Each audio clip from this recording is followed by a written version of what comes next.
At Untitled, we are in a very contemporary museum, the Whitney Museum. And so the food we cook, we want it to be local and seasonal. So we're really relying on the farmers that live nearby, and also we're not vegetarian, so we cook a lot of fish and meat, which we try to source from local farms. But I think technology is so important. I mean, even just doing the demo today with Vitamix.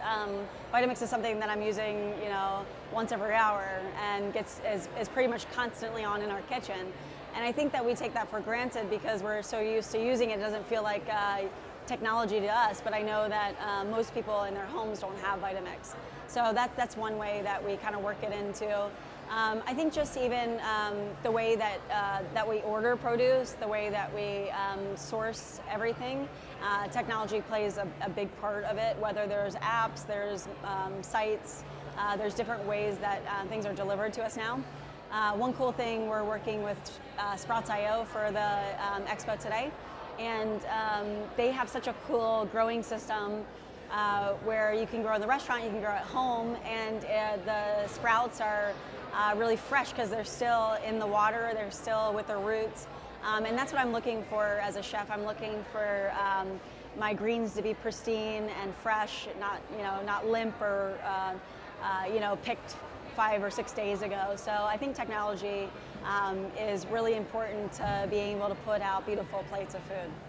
So for us, that's local is the center of our restaurant. So our concept is really based on those delicious produce that come from the green market. What I did today, carrots and cashew butter, which is a very, very simple dish. There's 3 or 4 ingredients. You really can't make a dish like that if you're using produce that's shipped from somewhere else or that's from the grocery store. It's just, the flavor isn't the same. And our farmers work really hard to kind of to nuance their crops so that they're asking us every year, like, what do you want us to grow? What size carrots do you want us to grow? Do you like them sweeter? And they're able to kind of just tweak their soil, the way they feed the plants, so that in the end result, we're getting the produce that we want to work with, which is pretty cool.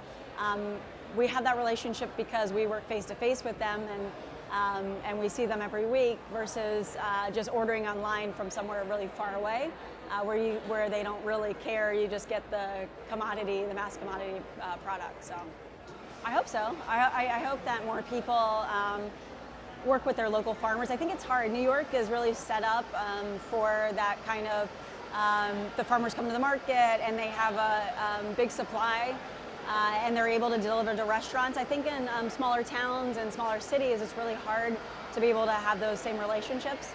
But I hope that people are moving towards that and want to make contact with their local restaurants, because again, it's just, first off, it doesn't have to travel from so far. You can take a hand truck to the market versus having to drive across the country or package things and mail them. So I think that's really important. But again, it's just like we like to cook food from here, so people have an idea of where we are in the world. And so that's really important for our concept. As a chef, I create, I think all chefs create in different ways. I really like to rather than having some kind of grand idea and trying to fit the local produce into it, I like to kind of see what's available and get inspired from cooking it different ways. So for example, we work a lot with kohlrabi, which is in the cabbage family. And 5 years ago, I didn't really know what this plant was, but it's so delicious, and I love trying it out different ways. Raw, different cuts, make it taste different. Roasted, in the embers of a fire, whatever it is. And I love to kind of to try out different ways and create a dish around that versus trying to make the local fish or the local produce fit into kind of some idea in my head. So I get really inspired by the products we work with.